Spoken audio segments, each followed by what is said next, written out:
Selamat pagi, jemaat yang dikasihi oleh Tuhan. Shalom.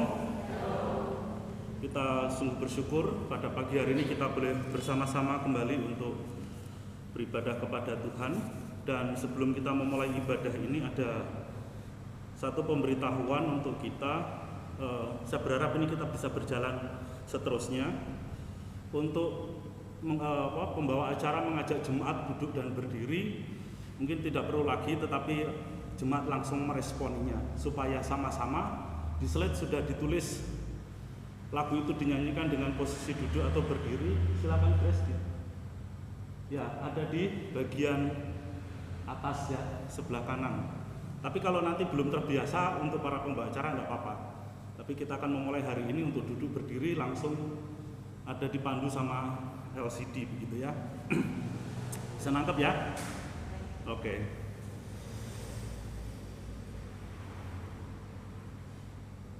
Mari kita bersama-sama untuk mengambil waktu teduh. Mari kita tenangkan hati dan pikiran kita di hadapan Tuhan. Dan mari kita mengambil waktu teduh sejenak.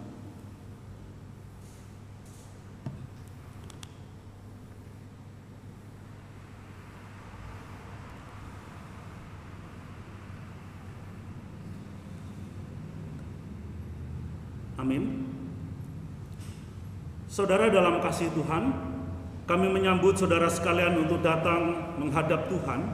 Dan kebaktian kita pada pagi hari ini kita mau landaskan pada pengakuan bahwa pertolongan kita datangnya dari Tuhan yang menciptakan langit dan bumi, yang kasih setianya kekal untuk selama-lamanya, dan yang tidak pernah meninggalkan perbuatan tangannya.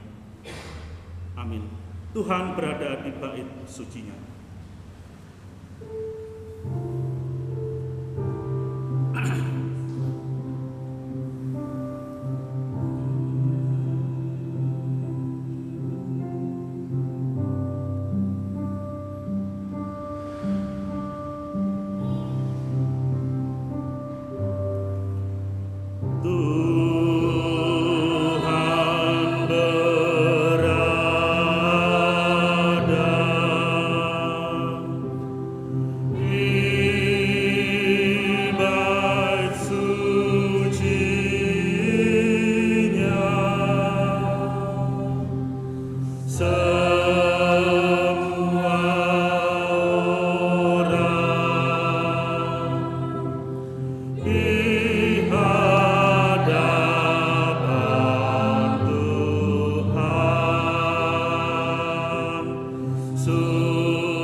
Firman Tuhan berkata, jawab mereka, percayalah kepada Tuhan Yesus Kristus dan engkau akan selamat, engkau dan seisi rumahmu.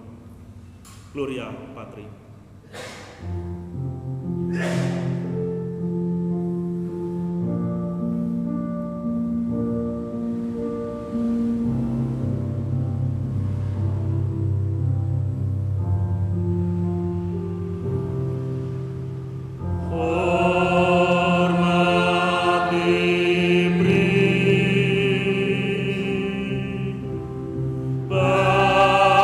Bagi Bapa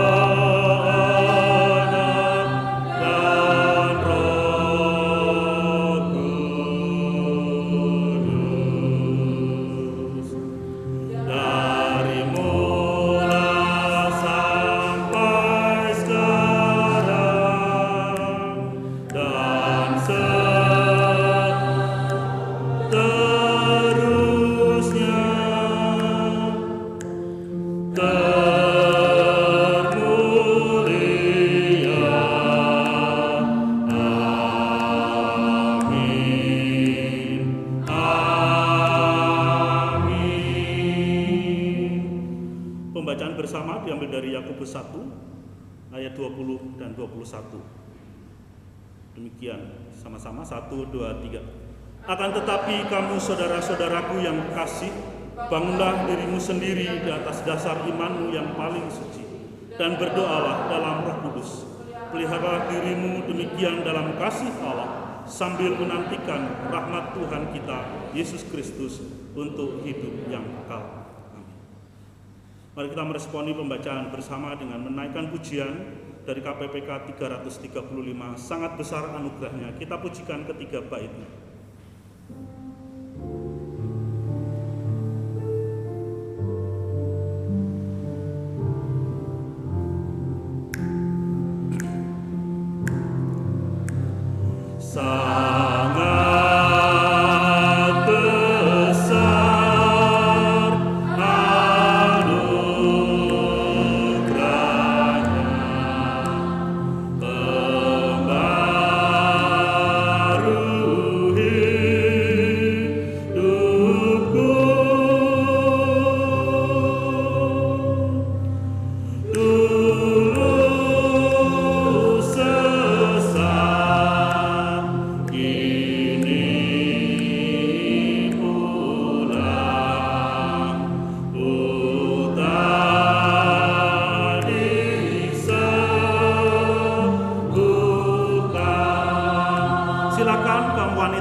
Amin.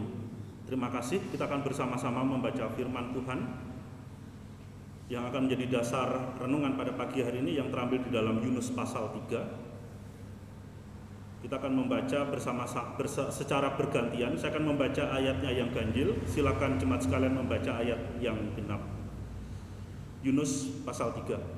Datanglah firman Tuhan kepada Yunus untuk kedua kalinya demikian.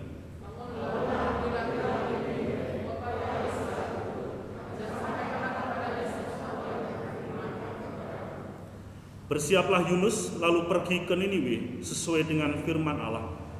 Niniwe adalah sebuah kota yang mengagumkan besarnya, 3 hari perjalanan luasnya.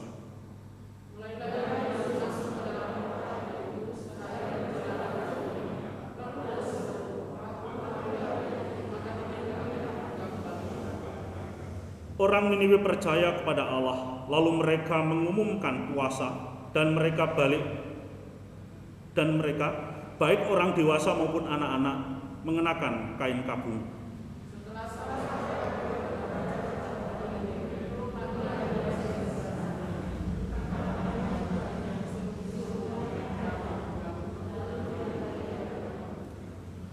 Lalu atas perintah raja dan para pembesarnya orang memaklumkan dan mengatakan di Niniwe demikian.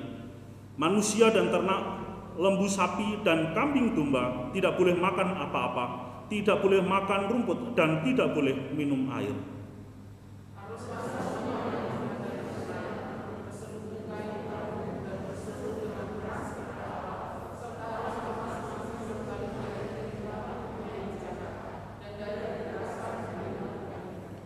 Siapa tahu, mungkin Allah akan berbalik dan menyesal, serta berpaling dari murkanya yang menyala-nyala itu, sehingga kita tidak binasa.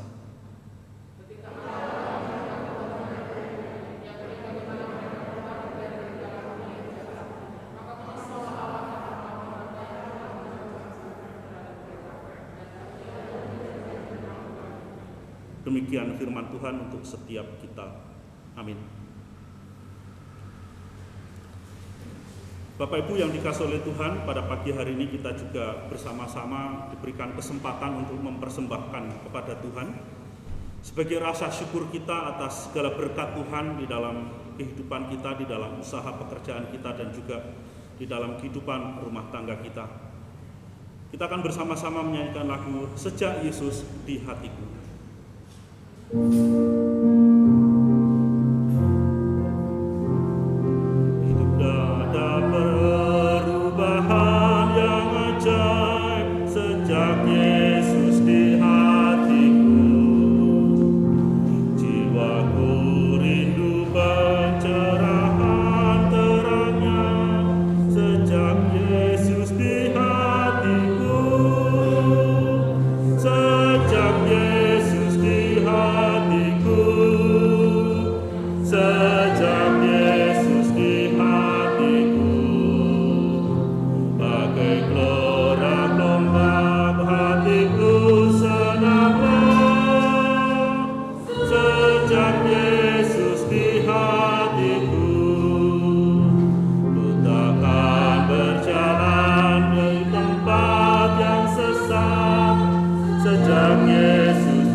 Kami persilahkan kepada Bapak Tanto Irawan untuk memimpin kita dalam doa syukur.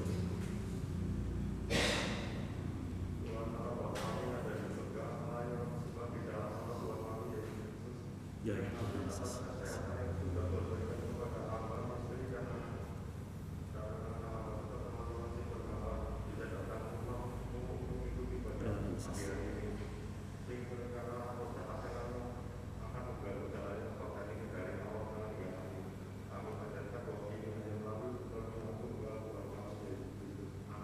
Amin. Saudara, kita akan bersama-sama menyiapkan hati kita untuk mendengarkan akan firman Tuhan. Kita sungguh bersyukur pada pagi hari ini Bapak Pendeta Antipas bersama dengan istri dan anak hadir bersama-sama dengan kita, dan Bapak Pendeta Antipas akan men-sharingkan akan firman Tuhan yang sudah kita baca bersama-sama. Dan mari kita bersama-sama menaikkan pujian sejauh timur dari barat.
Bersyukur pujian yang kami naikkan, pengampunan yang dari Tuhan kami nikmati, kami terima dalam karya penebusan Kristus Yesus Tuhan. Engkau menyatakan kasih-Mu yang dahsyat, menyatakan kasih-Mu yang luar biasa. Kami bersyukur Bapa untuk anugerah kasih yang dahsyat kami nikmati dan kami menjadi bagian milik kesayangan-Mu. Kami boleh dicintai, kami boleh dikasihi. Terima kasih Tuhan. Sebentar kami akan sama-sama merenungkan kebenaran firman-Mu. Roh Kudus menuntun kami, sampaikan isi hati-Mu melalui pesan firman-Mu pagi hari ini. Dalam nama Tuhan Yesus. Amin. Salam sejahtera untuk kita sekalian. Shalom. Bapak Ibu Saudara, teks yang sudah kita baca bersama-sama tadi dari kitab Yunus pasal yang ketiga, bagaimana pertobatan membuahkan berkat. Pertobatan menghasilkan berkat. Saya mau mengajak kita sekalian untuk merenungkan teks ini sesuai dengan apa yang menjadi tuntunan gereja kita di tempat ini. Bulan ini adalah bulan misi. Saya berharap bagaimana kisah perjalanan sang nabi ini menjadi sebuah perenungan untuk kita sekalian. Kalau kita melihat secara keseluruhan bagaimana pertobatan itu membuahkan hasil, membuahkan berkat, membuahkan sesuatu yang berkenan kepada Tuhan, tentunya ini berproses dari waktu demi waktu. Tidak muncul secara dalam tanda kutip kita bisa dapatkan sesuatu yang langsung nilainya baik, kalau itu katakanlah baik dan buruk. Kalau nilai berbentuk satu angka, mungkin kita tidak bisa langsung sampai di angka 10. Perjalanan hidup kita mungkin diwarnai dengan berbagai persoalan, berbagai tantangan, tetapi satu hal kita belajar dari Nabi Yunus, bagaimana perjalanan hidupnya menjadi sebuah contoh bahwa kita tidak boleh menentang atau mengabaikan, tanda kutip, melawan kehendak Tuhan. Mari saya mau ajak kita akan sama-sama melihat beberapa hal. Garis besar kitab Yunus. Kasih karunia bagi umat manusia bukan saja bagi orang Israel saja, tetapi bagi bangsa lain juga. Kalau kita melihat sejarah Yunus, bagaimana Yunus sempat lari, justru bertolak belakang dari tempat di mana Tuhan memanggil. Tuhan menyampaikan pesan kepada Yunus untuk pergi ke Niniwe, tapi dia mencoba lari ke Tarsus. Ada sesuatu yang menarik Bapak Ibu Saudara, bagaimana Yunus sebagai seorang yang mengerti bagaimana kasih karunia Allah atas bangsanya dan di luar bangsanya. Yunus mencoba melarikan diri dari panggilan itu, dan kita belajar dari kitab Yunus bahwa Allah pun mengasihi bangsa-bangsa lain. Mari klik. Pasal 1 kita melihat Yunus dipanggil. Pasal yang kedua, maaf salah ketik ya, Yunus dalam perut ikan. Ini kalau dicari Yubus tidak ada di Alkitab, tapi kalau Yakobus ada ya. Jadi ini salah ketik. Pasal yang ketiga, Yunus dipanggil untuk kedua kalinya. Masuk pasal yang keempat, bagaimana pergumulan pribadi Yunus dengan Tuhan. Bahasa saya sering pakai istilah Yunus ini ngambek sama Tuhan. Ya, sampai dibuat penghiburan tumbuhlah pohon jarak, tapi begitu layu Yunus juga ngomel lagi. Dalam bahasa saya sehari-hari itu Yunus merajuk sama Tuhan. Tuhan, Engkau kan Tuhan yang penuh kasih. Begitu aku sudah menjalankan tugasku, mereka bertobat, gak jadi dihukum. Ada sesuatu yang menarik dari kisah Yunus. Saya berharap ini juga menjadi sebuah perenungan buat Anda dan saya. Bulan ini bulan misi. Saya tidak tahu apa yang Tuhan tetapkan dalam hidup Anda sesuai bidang kita. Mungkin kita berpikir, Pak Pendeta, saya kan bukan seorang hamba Tuhan. Saya bukan seorang yang melayani Tuhan. Saya hanya pekerja biasa. Saya punya toko, saya sekolah, saya ini, itu, dan lain sebagainya. Dimanapun Anda ditempatkan Tuhan, itu ladang untuk Anda bisa melakukan misi. Amin. Mari Bapak Ibu Saudara, kita belajar pertobatan membuahkan berkat. Oke. Pertobatan membuahkan berkat. Bagaimana pasal 3 ayat yang pertama sampai ayat yang kedua, di situ firman Tuhan menyatakan panggilan Allah yang kedua kali kepada Yunus untuk Yunus pergi ke Niniwe. Setelah di pasal yang pertama ketika Tuhan panggil Yunus mencoba lari, kemudian Tuhan izinkan Yunus mengalami persoalan di tengah perjalanan pelariannya. Sampai Alkitab menyebutkan pasal 1 ayat yang ke-17, maka atas penentuan Tuhan datanglah seekor ikan besar yang menelan Yunus, dan Yunus tinggal di dalam perut ikan itu 3 hari 3 malam lamanya. Pasal yang kedua, bagaimana pergumulan pribadi Yunus ketika Yunus ada di dalam perut ikan. Dan Alkitab menyebutkan ayat yang ke-10 pasal 2, lalu berfirmanlah Tuhan kepada ikan itu, dan ikan itu pun memuntahkan Yunus ke darat. Saudara, ada sebuah perenungan menarik ketika kita mencoba melawan kehendak Tuhan. Ketika kita lari dari panggilan Tuhan, kalau Tuhan sudah tetapkan kita untuk tugas tertentu, saya memberikan masukan untuk kita sekalian. Simpel sekali sebenarnya, belajar taat. Amin.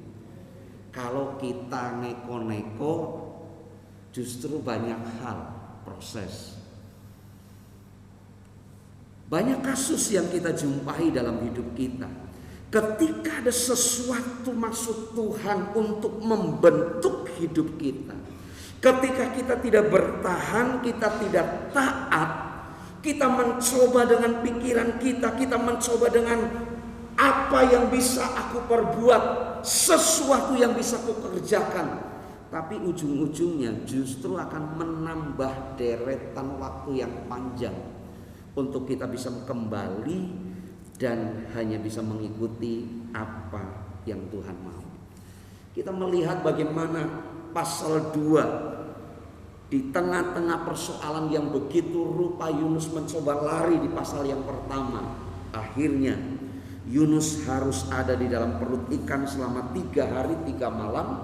Dan Alkitab menyebutkan sesuai penentuan Tuhan, dan Tuhan berfirman, maka Yunus dimuntahkan dari perut ikan. Dan pasal yang ketiga, ayat yang ketiga, respon Yunus di situ dikatakan begini, bersiaplah Yunus lalu pergi ke Niniwe sesuai dengan firman Allah.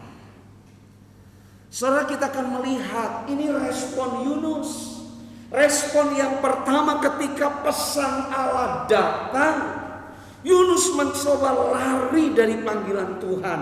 Tetapi ketika Tuhan izinkan Yunus mengalami persoalan yang begitu luar biasa, Yunus ada di dalam perut ikan, kemudian dimuntahkan, dan Tuhan kembali berpesan, Tuhan kembali menyatakan panggilannya. Yunus tidak bisa komplain apapun yang dia lakukan. Siap, aku pergi ke Niniwe.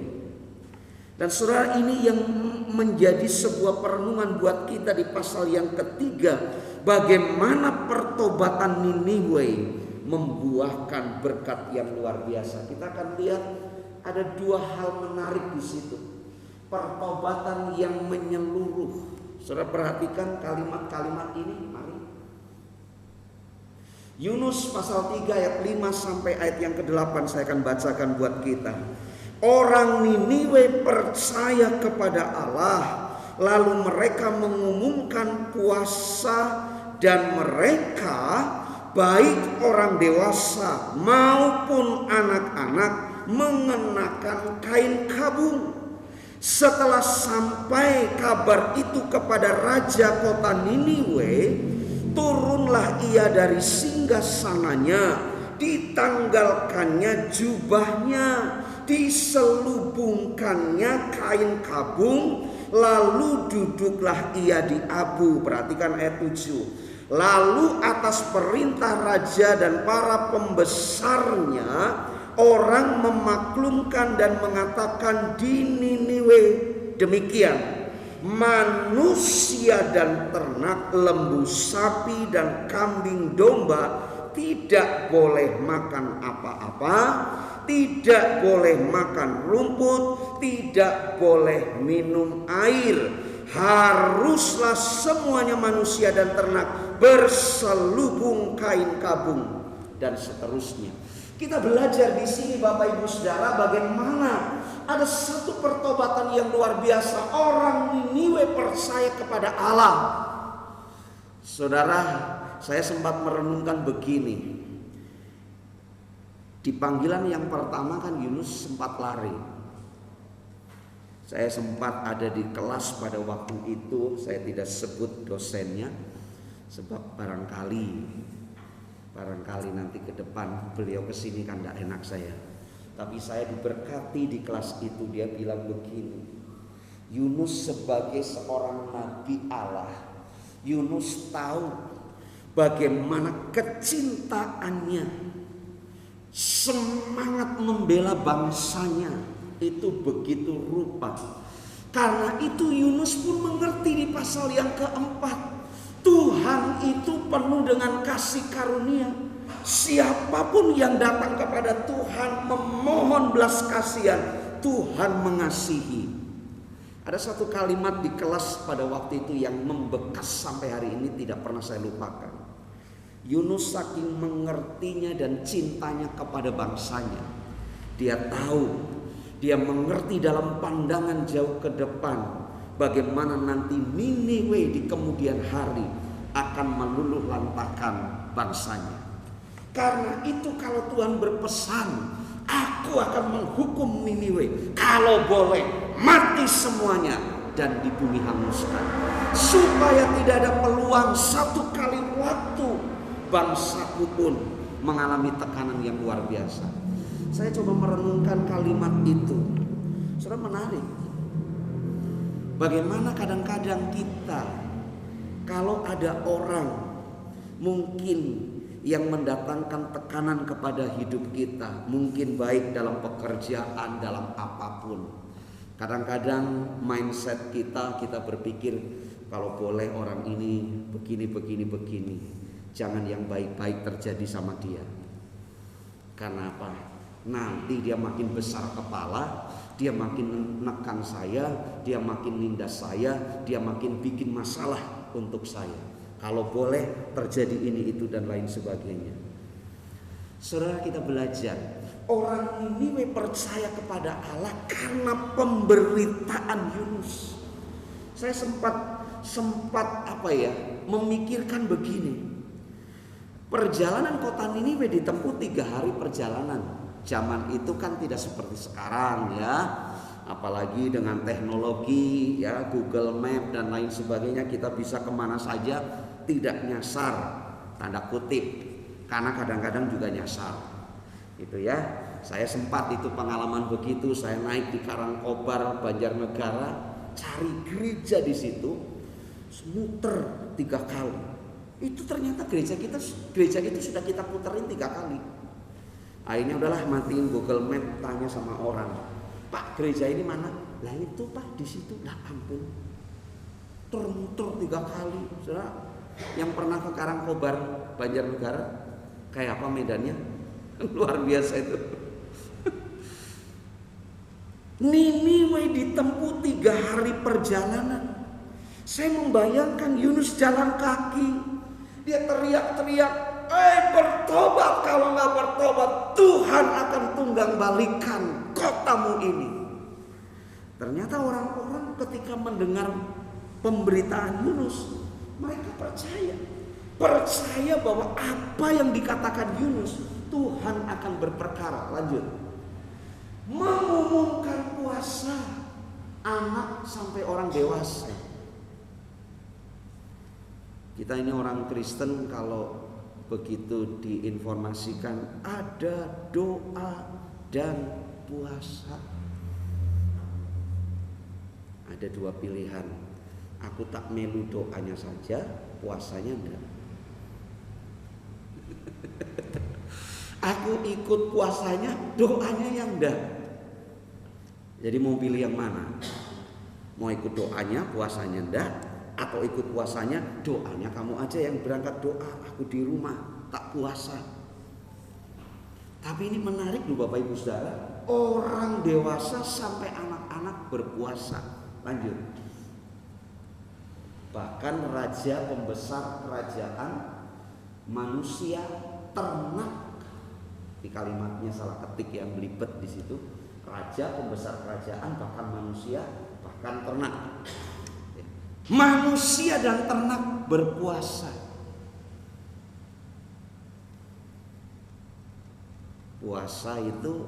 Puasa kita kan banyak dalil ya.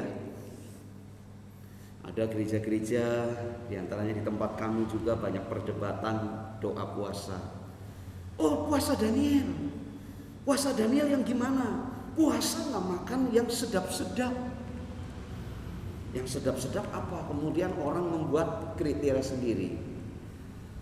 Makan daging ayam nggak boleh, babi panggang nggak boleh. Terus makanya ceplok telur.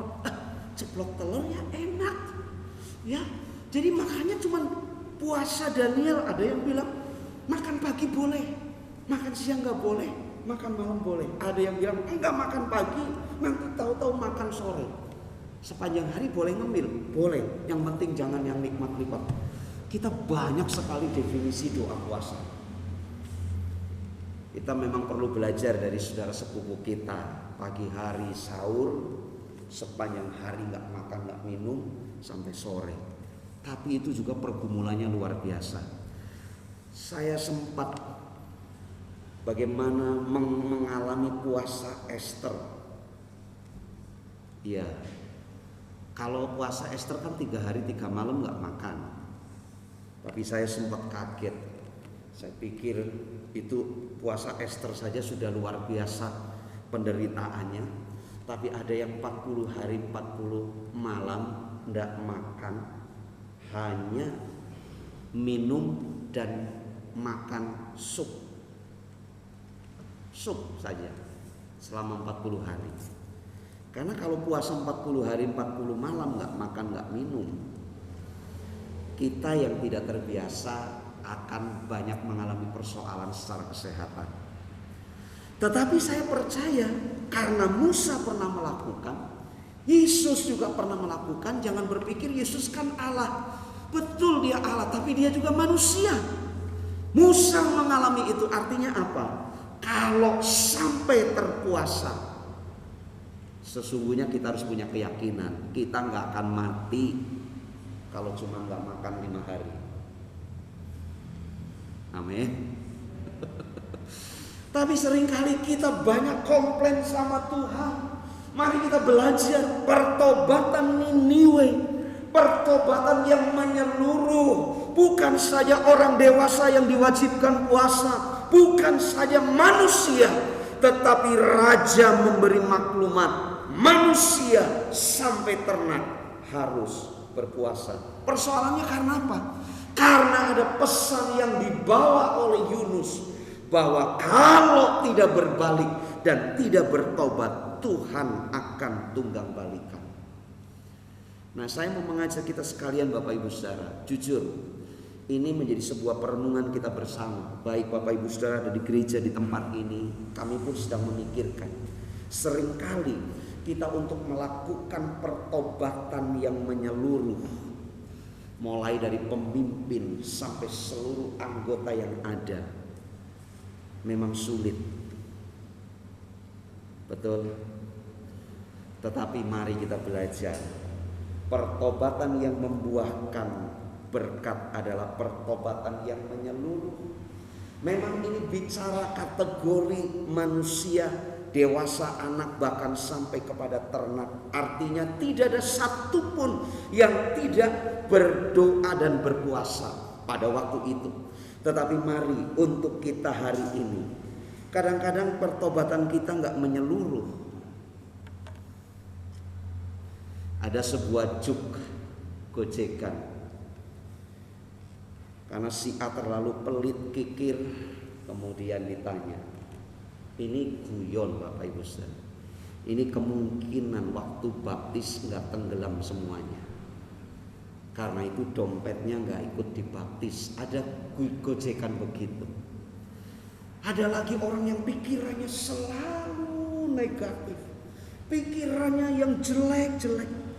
Ada guyonan juga, ini waktu baptis kepalanya nggak sampai tenggelam. Yang dipikir yang kotor, yang dipikir yang jelek, yang dipikir yang negatif terus. Maksud saya ini hanya tadi dua contoh yang saya tampilkan hanya guyon, tetapi menjadi sebuah perenungan. Kalau kita mau bertobat, totalitas pertobatan kita. Amin. Jangan disimpan-simpan, yang ini kayaknya belum bisa lupa pendeta. Benar. Oh, yang begini belum bisa Pak Pendeta. Tahu apa? Ini apa ya Pak? Bukan tepuk tangan. Saya sempat diskusi sama seorang, dia bilang begini, Pak Antipas, saya ngaku karena Anda pendeta. Karisidenan Banyumas, kota Tegal, Pemalang, Pekalongan, bahkan sampai kota-kota di wilayah Karisidenan Banyumas, kemudian Pekalongan, Kedu, saya sudah muter semuanya. Muter ngapain? Kok? Dan saya tahu bagaimana bandar waktu dia kocok kartu. Saya sudah banyak belajar. Dan kalau saya jadi yang ngocok kartu, saya pasti menang. Dan saya pasti bisa kalahkan orang yang ikut main di situ. Saya bilang, Anda belajar berapa tahun? Nanti pas jangan bilang belajar, izin saya. Ini bukan belajar. Ini nggak benar. Tapi saya bersyukur. Saya pernah itu alami semua. Tapi saya tahu yang namanya bermain judi tidak pernah bisa menguntungkan. Saya sadar itu dan saya sekarang sudah bertobat. Dia bilang begini, tinggal satu Pak Antipas, saya belum bisa lepas ini. Satu kali waktu dia kesaksian, Pak Antipas puji Tuhan, sudah 2 bulan loh saya nggak ini. Tapi bulan ketiga gini lagi. Dia senyum-senyum ke saya, Pak belum bisa. Saudara, pertobatan memang menuntut komitmen seutuhnya. Amin. Bisa lihat kanan kiri, nggak usah colek-colek, masih distancing, nggak boleh, cuman manggut-manggut, bertobat menyeluruh. Haleluya. Yang berikutnya, mana? Masih ada lagi. Semuanya meresponi pesan Tuhan yang dibawa oleh Yunus. Pertobatan yang membuahkan berkat adalah pertobatan yang menyeluruh dalam hidup kita. Sebab konteks ini pada waktu itu, tapi konteks kita, yuk kita menyeluruh. Kalau Anda yang sudah berkeluarga, jangan bangga kalau cuman suaminya yang ke gereja.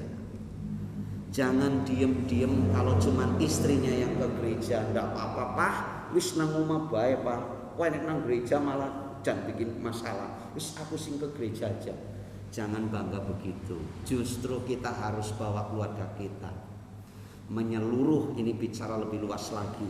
Kalau ada yang belum kenal Tuhan, mari kita doakan. Anda adalah pesan Tuhan yang harus tersampaikan buat keluarga kita yang belum kenal Tuhan Yesus. Yang kedua, yang terakhir, bisa lihat kanan kiri, kasih senyum. Terakhir, haleluya. Yang kedua, pertobatan yang sungguh-sungguh. Mari kita lihat ayat-ayatnya. Ayat 8 sampai ayat yang ke-9. Mari klik. Manusia diminta berbalik dari tingkah lakunya yang jahat dan juga dari kekerasan. Perhatikan ayat yang ke-8 sampai ayat yang ke-9. Haruslah semuanya manusia dan ternak berselubung kain kabung dan berseru dengan keras kepada Allah, serta haruslah masing-masing berbalik dari tingkah lakunya yang jahat, dari kekerasan yang dilakukannya. Siapa tahu mungkin Allah akan berbalik dan menyesal, dan seterusnya. Saudara, pertobatan yang menyeluruh. Yang kedua, pertobatan yang sungguh-sungguh itu terpancar, termanifestasi, terrealisasi dalam hidup kita dengan perilaku dan sikap hidup kita. Orang bisa melihat Ini filosofi Jawa ya Bapak Ibu Saudara. Kalimatnya begini. Orang bisa lihat seseorang penampilan itu dari yang dia bisa lihat penampilan, tapi orang bisa lihat kehidupan orang sesungguhnya itu dari perkataan. Apa yang keluar dari latinya, apa yang keluar. Nah itu filosofi Jawa ya. Aji ning saliro saka busana, aji ning diri saka lati. Saudara, pertobatan itu harus sungguh-sungguh menyeluruh. Tadi kita melihat dari sisi hidup kita, tidak ada yang masih disisakan. Tapi bicara pertobatan yang sungguh-sungguh, totalitas hidup kita betul-betul hidup dalam pertobatan itu. Kalau kita yang tadinya menghadap ke barat, sekarang berbalik, ya kita menghadap ke timur. Tidak ada miring-miring begini, tidak ada sudah badannya ke timur, kepalanya masih ke sana. Tapi ada banyak orang Kristen seperti itu. Dan saya berdoa berharap kita bukan orang yang seperti itu. Kalau kita sudah tinggalkan manusia lama kita mengarah ke depan. Sama seperti instruksi yang disampaikan oleh raja. Dia bicara kepada pembesar-pembesarnya, kepada seluruh rakyatnya, berbalik dari kejahatan, berbalik dari perilaku yang sangat-sangat tidak manusiawi. Kalau Bapak Ibu Saudara pelajari sejarah Niniwe itu kalau perang, dia taklukkan negara-negara yang akan dia taklukkan, dia akan habisi semuanya. Perempuan siapapun maunya dihabisin. Padahal dalam hukum perang ada kaidah-kaidah yang harus ditaati bersama. Saya pikir dulu begini Bapak Ibu Saudara. Kalau pesawat membawa tentara diterjunkan, ngapain turun dulu? Tinggal begitu masih pakai parasut, tembakin saja. Ternyata hukum perang nggak boleh begitu. Itu begitu tentara terjun payung, dia harus mendarat dulu baru boleh. Pesawat, nah lain lagi. Tapi kalau sudah lagi turun begitu, ada aturannya. Makanya ada hukum perang. Kalau sampai melanggar aturan, itu bisa masuk ke mahkamah internasional dan bisa dipersidangkan. Jadi zaman dulu Niniwe itu sangat-sangat sadis dalam perang. Raja yang ditaklukkan akan dibawa ke tengah lapang. Maaf Bapak Ibu Saudara, masih ingat Haman yang disulap? Nah kurang lebih seperti itu. Jadi pembesarnya itu akan dibawa ke tengah lapang, pakai bambu yang panjang atau bila yang panjang, akan ditusuk, disulap.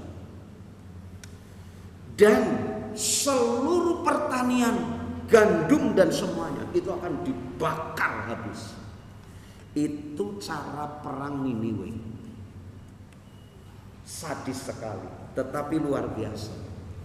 Ketika pesan turun, raja sadar kita harus berbalik dari tindak kekerasan dan kejahatan. Kenapa ini terjadi Bapak Ibu Saudara? Yuk, baik. Pertobatan yang sungguh-sungguh akan menjadikan seseorang meninggalkan tabiat manusia lama. Sungguh-sungguh cintai Tuhan. Baik. Dalam pertobatan ada iman untuk menikmati janji dan lawatan Tuhan. Apa masih ada lagi? Pertobatan berbuah berkat.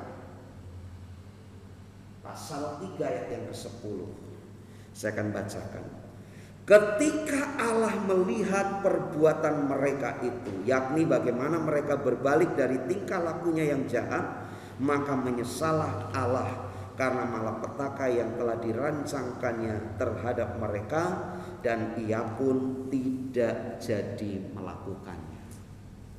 Ini bulan misi, kita belajar bagaimana seperti Yunus, dia mau belajar untuk memberitakan kabar dan pesan Tuhan, tetapi jangan sampai kita diproses seperti Yunus. Bahkan di ending pasal 4 Yunus sempat komplain lagi sama Tuhan, merajuk. Saya mau mendorong kita sekalian, jemaat Gereja Karunia di Purwokerto, bulan misi, mari Pertobatan membuahkan berkat. Mari kalaupun kita bertobat menyeluruh hidup kita. Kalau itu bicara keluarga, kalau ada salah anggota keluarga kita yang belum kenal Tuhan, mari kita akan dorong mereka untuk mengenal Tuhan. Pertobatan yang sungguh-sungguh, totalitas hidup kita, meninggalkan manusia lama, kita mengenakan manusia baru, dan Kristus Yesus Tuhan sebagai sentral standar hidup kita. Ke depan kita terus berproses dengan firman, kita diubahkan menjadi seperti Kristus. Mari kita tundukkan kepala, kita akan berdoa. Kami bersyukur pagi hari ini Tuhan, pesan firman-Mu sudah kami dengar.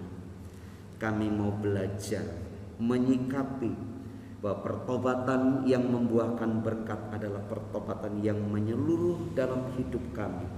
Kalau bicara anggota keluarga kami, kalau ada anggota kami yang belum kenal Tuhan pun, kami mau menjadi alat-Mu seperti Yunus, menyampaikan kabar berita dari Tuhan. Kami mau sungguh-sungguh bertobat, totalitas hidup kami.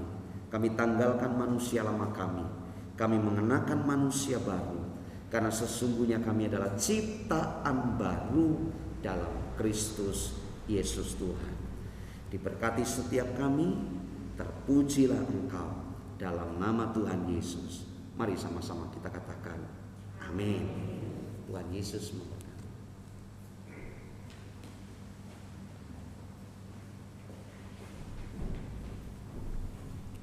Terima kasih untuk Bapak Pendeta Antipas yang sudah menyampaikan firman Tuhan pada pagi hari ini. Kiranya Tuhan memberkati Pak Antipas bersama dengan keluarga serta seluruh pelayanan yang Tuhan percayakan kepada beliau. Saudaraku yang dikasihi oleh Tuhan, mari kita bersama-sama dengan umat Tuhan di segala zaman, segala tempat, kita mengikrarkan akan pengakuan iman kita sesuai dengan pengakuan iman rasuli. Aku percaya kepada Allah, Bapa yang Maha Kuasa, Khalik langit dan bumi, dan kepada Yesus Kristus, anaknya yang tunggal Tuhan kita, yang dikandung daripada Roh Kudus, lahir dari anak darah Maria, yang menderita sengsara di bawah pemerintahan Pontius Pilatus, disalibkan, mati dan dikuburkan, turun ke dalam kerajaan maut. Pada hari yang ketiga bangkit pula dari antara orang mati, naik ke surga, duduk di sebelah kanan Allah, Bapa yang Maha Kuasa, dan dari sana Ia akan datang untuk menghakimi orang yang hidup dan yang mati. Aku percaya kepada Roh Kudus, gereja yang kudus dan am, persekutuan orang kudus, pengampunan dosa, kebangkitan daging, dan hidup yang kekal. Mari kita bersama-sama mengembalikan segala hormat dan kemuliaan hanya kepada Tuhan. Doksologi.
Kami bersyukur sepanjang ibadah kami, Tuhan yang menyertai, Tuhan yang memberkati, Tuhan yang menuntun.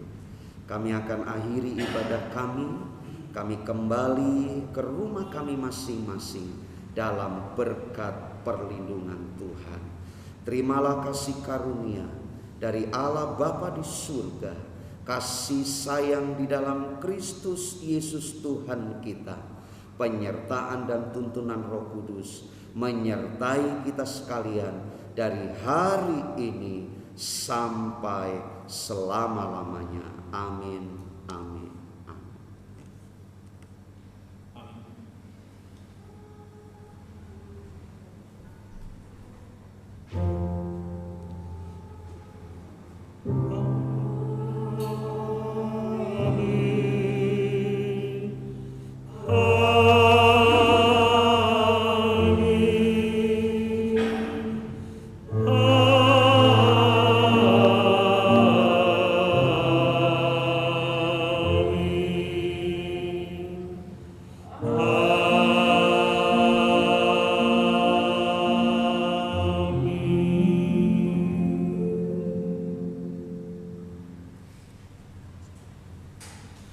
Ada beberapa warta jemaat yang perlu mendapat perhatian kita sekalian.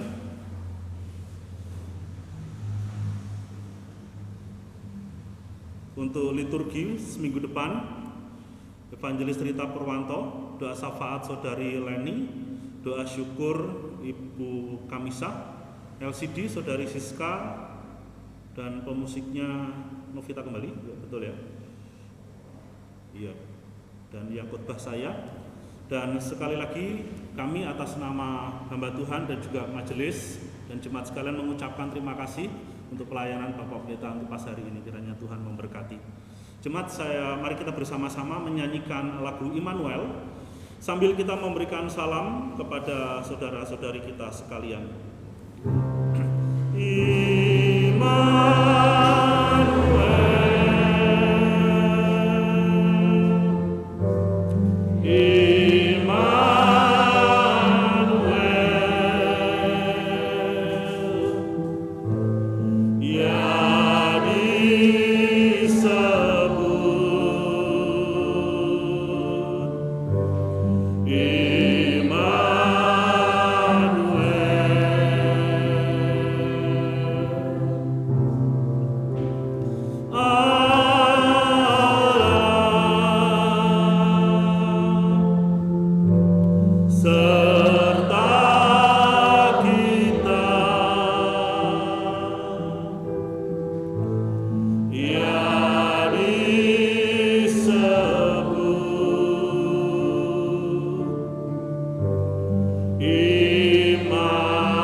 Jemaat mengambil waktu teduh, ibadah kita selesai. Selamat hari Minggu dan Tuhan Yesus memberkati.